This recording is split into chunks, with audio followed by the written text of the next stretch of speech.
ever seen an NFL superstar make a hilarious blunder that makes you say, oops, or a boneheaded move that has everyone's jaws dropping? Well, fasten your seatbelts because we've got a roller coaster of NFL bloopers that will leave you in stitches and make you question how these athletes ever made it to the big leagues.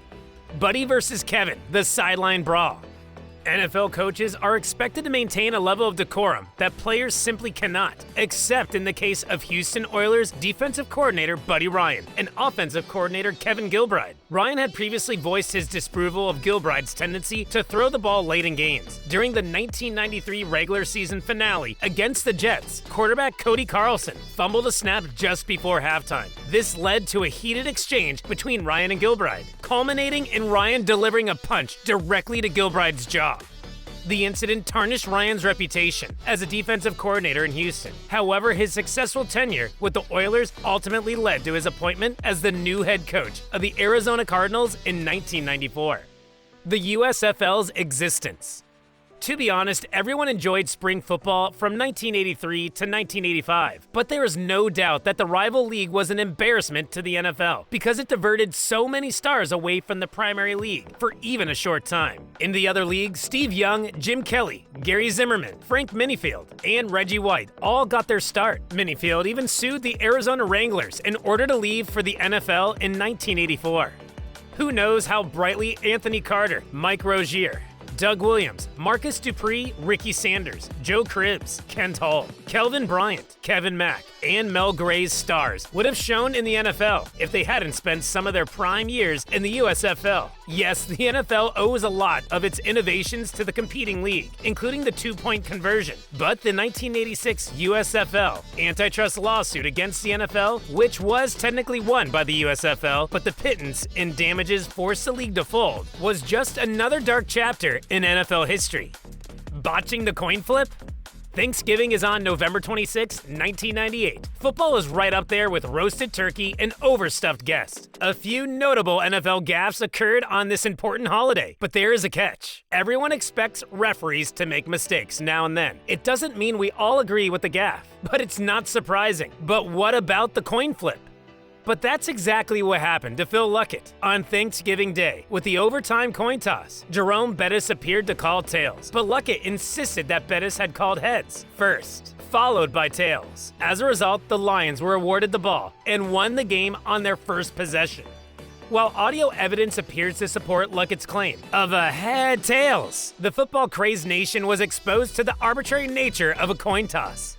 While the NFL implemented new overtime rules for the playoffs in 2010, it appears that the league has never been entirely satisfied with any overtime format. Super Bowl problems, Part 1. Barrett Robbins is missing. There are some things you just don't get. With all due respect for people suffering from mental illnesses, when Oakland Raiders Pro Bowl center Barrett Robbins went missing the day before Super Bowl 37, few knew what to think, except the worst. When Robbins arrived that Saturday, he was incoherent, though the initial report stated that Robbins had forgotten to take his antidepressant medication. The Raiders coaches were forced to leave him off the roster, and the team was defeated in the Super Bowl by the Buccaneers. You can't say the Raiders lost the Super Bowl solely due to Robbins' absence, but you also can't dismiss it as a non-factor. The news that Robbins had been drinking heavily in Tijuana enraged fans and embarrassed the league.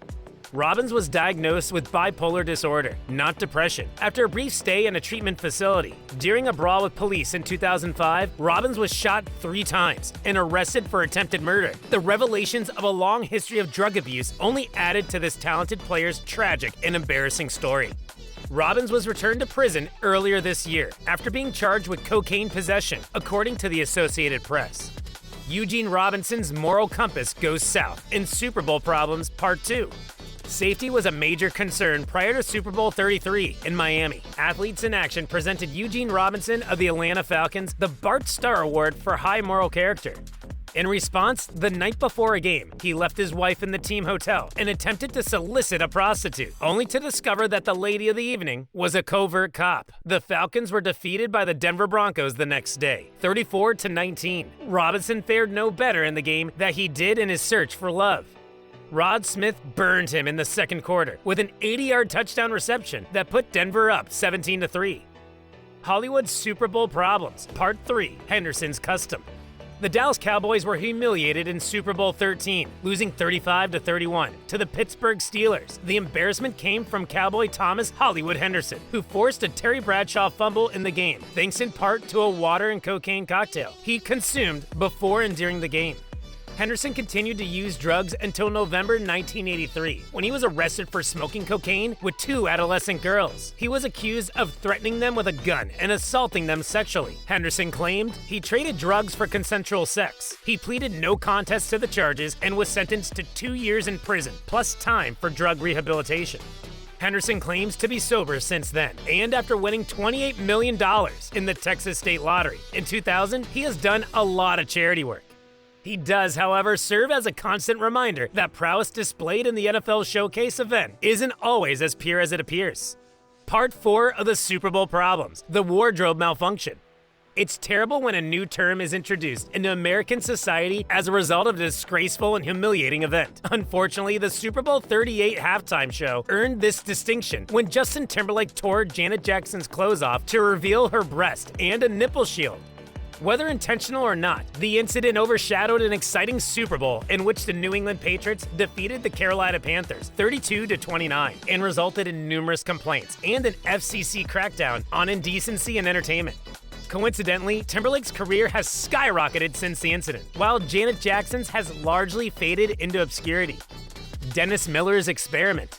Someone must have thought it was a good idea when comedian Dennis Miller was hired as a color commentator for Monday Night Football in 2000. Someone like that should never work in television again. Miller's references and commentary were frequently understood only by a few people, including himself.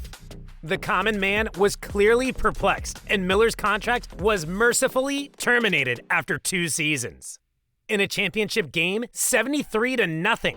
The 1940 NFL Championship game was far from a blowout. It was an embarrassment. The Chicago Bears defeated the Washington Redskins 73-0, the most lopsided victory in league history. The Bears scored their 9th touchdown on a double reverse, according to the Washington Post. That doesn't exactly scream sportsmanship to me. The lopsided victory, however, was probably unavoidable given Washington's 8 interceptions, 3 of which were returned for touchdowns. The worst part was that it was a home game for Washington, with over 36,000 people in attendance at Griffith Stadium, at least at first. The Whizzinator is numbered. Just thinking about the Whizzinator makes us laugh. But seriously, what was Ontario Smith thinking in 2005 when he attempted to bring a fraudulent beta drug test kit containing dried urine and a fake penis into the Minneapolis-St. Paul airport? He wasn't thinking, to be sure, but he sure did inspire a lot of jokes about the NFL. Smith was suspended for the rest of the season after his 3rd drug offense, and he never played in the NFL again. And that's pretty much it for this video. Subscribe if you want to watch more amazing videos like this.